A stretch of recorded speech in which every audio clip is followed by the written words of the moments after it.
want to tell stories about my son. Okay, and when he was little, so he turns 20 tomorrow. These are little boy stories. So we'll start with his birth. Okay, so we've been pregnant. It's time to have this baby. We go to the hospital. We spend all day long at the hospital. It is time for this baby to be born. All of our families had time to come in from Kentucky. They're all waiting in the waiting room. And the doctor comes in, he looks at me, and he says, okay, you've got more control than the lady next door. I'm going to go birth that baby, and I'll be back. So he goes, and he comes back a few minutes later. As he's coming in the door, the nurse says, we are ready to have a baby. And the doctor comes in, and he sits down like, we're going to have a conversation and talk about this for a minute. And as soon as his bottom hits that stool, he jumps back up, and he says, don't push. He's going to flop on the floor. And we have this on video. Okay? And so he runs over, and he scrubs up, and he comes back, and he looks at my husband, and he says, do you want to do it? Well, my husband's all over this. I mean, he is not scared of anything. And so the first hands to touch my baby were my husband's, his father. And so we had a wonderful birth. Okay, now I'll skip because I've got several stories I want to run through. Okay, about 2 years later, I get a phone call from child care. And they always start off with, everything's okay. Because, you know, when child care calls, you're like, oh my gosh. And so, no, everything's okay. But your son has something blue in his nose, and we think you need to come. Okay, now I want you to think about how many times I have to say this over the next little bit, okay? So I have to call my dean because I have to leave work. And, hey, my son has something blue in his nose, and childcare wants me to come. Okay, so I get to childcare. She puts him up on the changing table, and you know, sure enough, he has something blue in his nose. And so, what do you do when your child has a blue object in his nose? You don't know what this is. So I picked him up and we go to urgent care. Well, when you go in the urgent care, why are you here? What do well, my son has something blue in his nose. And then on the little form, the reason why you're here, my son has something blue in his nose. And then when we go and the doctor comes in the room, he's like, so what's going on today? My son has something blue in his nose. And so he lays Alex down, and it takes him just a few seconds to pull this blue aquarium rock out of my child's nose. And so they had a turtle in his child care. They had a turtle in an aquarium. They had apparently cleaned the aquarium, and my baby, with his beautiful, brand new, small motor skills, used his lovely little pincher grasp, picked that blue aquarium rock and stuffed it right up his nose, because that's what you do with a blue aquarium rock. Okay, third story. So Alexander, and this is a little while later, not too much later, those red bats, those fat red bats. I hope everybody knows what that is. My son absolutely loved his red bat. He slept with it. He loved it. And this was his absolute favorite thing. And so his classroom teacher decided we're going to do show and tell. Okay, I'm an early childhood educator.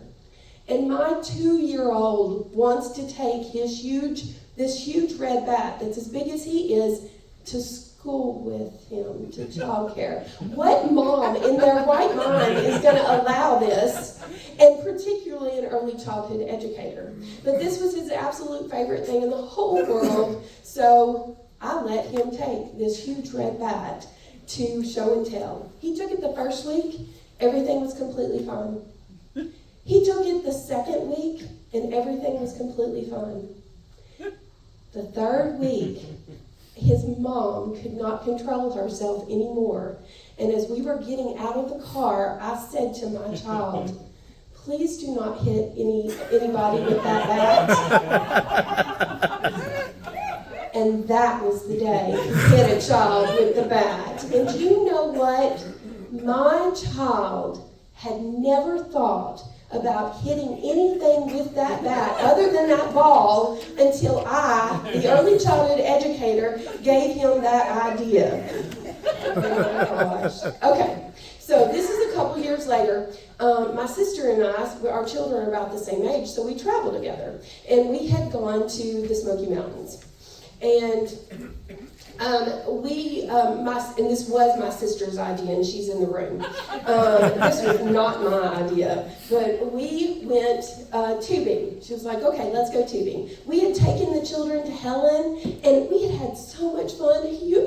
Tubing was fabulous. And so we're in the Smoky Mountains, and let's go tubing. Okay, as we're going into the door to buy the tickets, there's this lady coming out, and she's being supported by 2 other people in her party, and she has this huge gash on her leg, and it is bleeding profusely. I mean, just blood. And we are 3 women, my mom, my sister, and me, and 3 small children, and that did not make any of the 3 of us go, maybe this is not a good idea. No, that didn't cross anybody's mind. So we keep going. Okay, so we get on this class 5 rapids in these tubes. Okay, it probably wasn't that, but I really believe it was, actually. And so it was way rougher. Oh my gosh, if you want to go tubing, go to Helen. Oh, it's fabulous. It's wonderful. And it was fast. It was rough. It was, the rocks were sharp. The tube kept turning over and spilling us off. Okay, so all this is going on. It doesn't take me, pretty soon I'm going, this is not a good idea. I really think this is not a good idea. But it didn't take long after that until Alex and us too burst.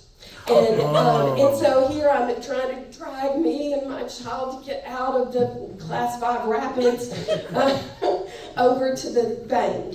And when we get over to the bank, I'm like, oh my gosh, what in the world are we going to do? And what's going through my head is water moccasins, rattlesnakes, copperheads. And I'm about to hyperventilate. I'm like, oh my gosh, we're going to die on the Little Pigeon River tubing in the Smoky Mountains. And it was my sister's idea, just so everybody remembers that. Okay, and so here I am about to, go into this panic attack. And my beautiful baby boy looks at me and he says, Mama, we are can-do people. He had absolutely no concern because his mama is a problem solver. His mama is a can-do person. And I had said that to him thousands of times before. And so I took a deep breath. I made a plan. We worked the plan. We did have to walk down the bank very loudly because I was like, okay, if we make enough noise, the snakes will move on. So we got down the bank until the bank got shorter and we could climb up it and walk through the yards in between the houses and catch the van to get back to the tubing place, which we did the plan. It was completely fine. Everybody's good. Okay, so we survived tubing in the Smoky Mountains, which I do not recommend. Really and truly, Helen is the place to go. It's lovely, except all the crowds, but it's lovely other than that. So what I want to leave you with, what I want you to think about with this, okay, is there are different kinds of people in the world. Okay, so you have those early childhood educators who lead children astray. But then you have those people who in your time of need look at you and say, you can do this. You're a can-do person. You're a problem solver. You've got this. And you need to think about what kind of person you want to be. And to this day, my child is still that person who's much more likely to uplift you than he is to drag you down. So, thank you.